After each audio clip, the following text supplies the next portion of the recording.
fucking and squeed boy extraordinaire here, Fingers Just Dancing, alternatively, Fingers Just Dancing. You'll note the absence of jewelry on my left wrist, and that's something for which I apologize.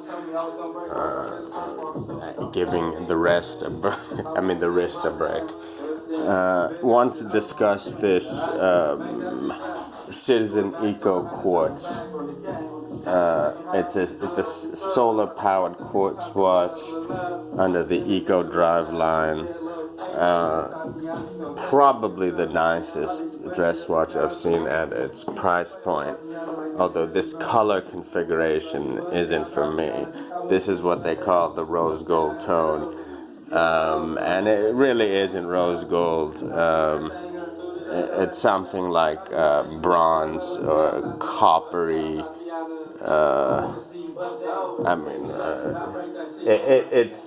It's like a very dull yellow gold meets some kind of silver tone. I don't know how to describe it, but it's not a very. It's also too monochromatically. Just too monochrome with my skin. But let's just discuss the watch. I would say this is such a nice dress watch to have. It's a 39 mil. I saw it advertised as 38 and 39. It's absolutely 39. I put the digital calipers on it. I mean, it's 88.8, 89. So it's a 39 mil watch with a fairly broad lug span. Don't know what it is. 4.5 millimeters thin, making it the thinnest watch in existence that's solar powered. And that's to say, it's a quartz watch whose battery invariably stays charged by any form of by any form of light. So it doesn't have to just be sunlight. The lights in this room are. This is charging as we speak. So 4.5 mil thin, 39 mil watch with a terrible lug span of 21. So appropriating aftermarket bands for this will be a problem. The indices are very pretty. They're applied and they're done so in a tasteful way.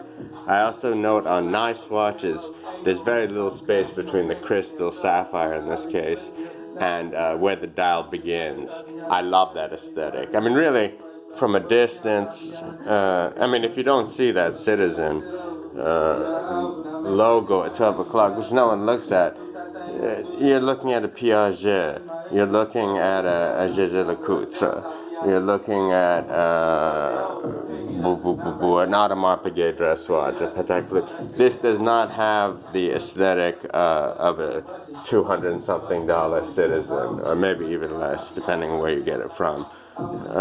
Signed clasp. The band, this video is doing it no justice, is very gorgeous.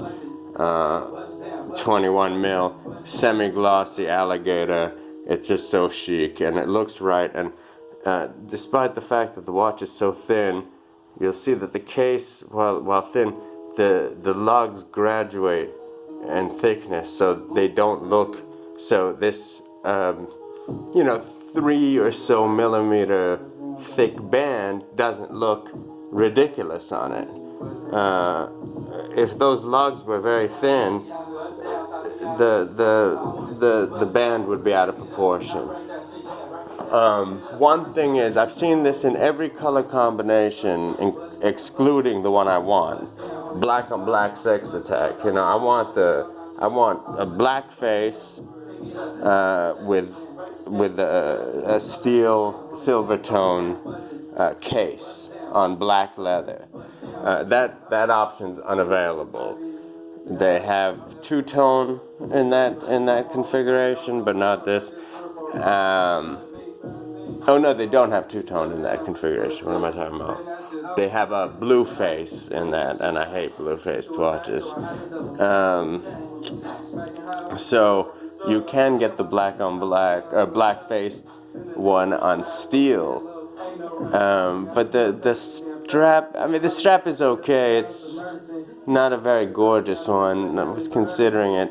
and then you'd have to probably get Citizen's own strap, if it's even available for this 21 millimeter odd lug width, because 21 millimeter strap options are very limited, and you want something that looks nice. This camera again isn't doing it justice, but this is, a faux alligator, made in China, not Japan. Beautifully tapered. I mean, it just looks chic. It's done properly. What can I say? The crown isn't signed, and it's fairly small, but big deal. The indices are just so nice. 4.5 millimeters thin.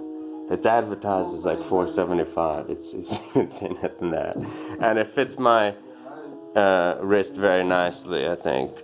I have a few watches that are smaller. 38. 38 looks small on me. This 39 is just right. It doesn't look silly, but it doesn't look antiquated. People wearing 36 millimeter straps, watches, dress watches, the classically sized ones, 37, 36, 35 even. It just doesn't look right. Fingers just thank you, it just doesn't look right.